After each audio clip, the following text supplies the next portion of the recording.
Assalamualaikum warahmatullahi wabarakatuh. Apa khabar semua? Saya Hamil Hamzah. Kali ini saya akan buat liputan merentas desa Sekolah Kebangsaan Bukit Cina pada 2025.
Waalaikumsalam warahmatullahi wabarakatuh.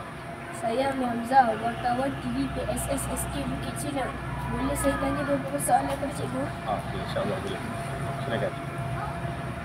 Kenapa merentas desa ini mesti diadakan? Okey, baik.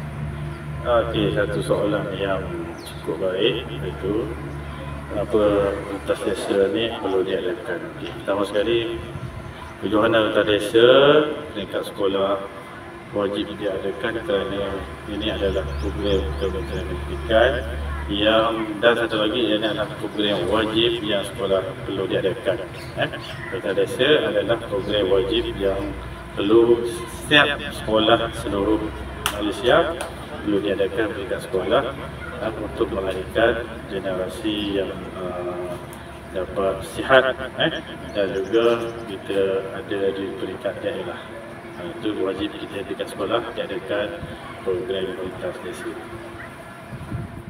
Soalan kedua, macam mana sambutan merentas desa murid pada kali ini diadakan? Okey, sambutan untuk program lintas desa Tujuh Anak tingkat sekolah tahun ini macam murid sangat menggalakkan dan sangat mendapat sambutan daripada murid-murid. Alhamdulillah. Jadi tahun ini sambutan amat menggalakkan dan sangat meriah. Sebab tahun ini kita buat acara sepenuhnya di padang sekolah. Kemudian pada tahun ini juga kita daripada unit PDRM, unit trafik datang juga untuk mengawal lalu lintas. Alhamdulillah perjalanan program lintas desa ini berjalan dengan lancar, dan kita pada tahun ini dan juga pada tahun lepas kita ada pintu gerbang. Pintu gerbang ini adalah tanda mercu satu program yang lintas desa pada tahun ini, dan murid-murid terasa teruja dengan harian dan juga mereka sangat-sangat suka. InsyaAllah pada tahun depan kita akan buat lebih meriah lagi, dan semoga program lintas desa ini dapat sambutan yang mengharap. Assalamualaikum Tuan. Waalaikumsalam warahmatullahi wabarakatuh. Saya Amir Hamzah, wartawan TV PSS SK Bukit Cina. Boleh saya tanya beberapa soalan? Boleh, silakan Amir. Syad, elok-elok Syad. Risau Syad. Apakah perasaan Tuan apabila bersama-sama kami apakah perasaan Tuan apabila dapat bersama kami dalam acara merentas desa pada kali ini? Alhamdulillah Amir, sebagai wakil PIBG saya amat gembira dan teruja dapat bersama dengan anak-anak SKDC dalam memeriahkan lagi acara merentas desa pada tahun ini. Alhamdulillah saya lihat semua anak-anak pun gembira dapat melengkapkan larian kalau tak silap saya 1.5 km dalam keadaan selamat, dan semua pun ada yang dapat hadiah, dan yang tidak dapat hadiah tu jangan risau, insya-Allah tahun depan kita cuba lagi. Sekian saja liputan TV PSS SK Bukit Cina pada kali ini. Kita berjumpa lagi pada merentas desa tahun depan. Terima kasih.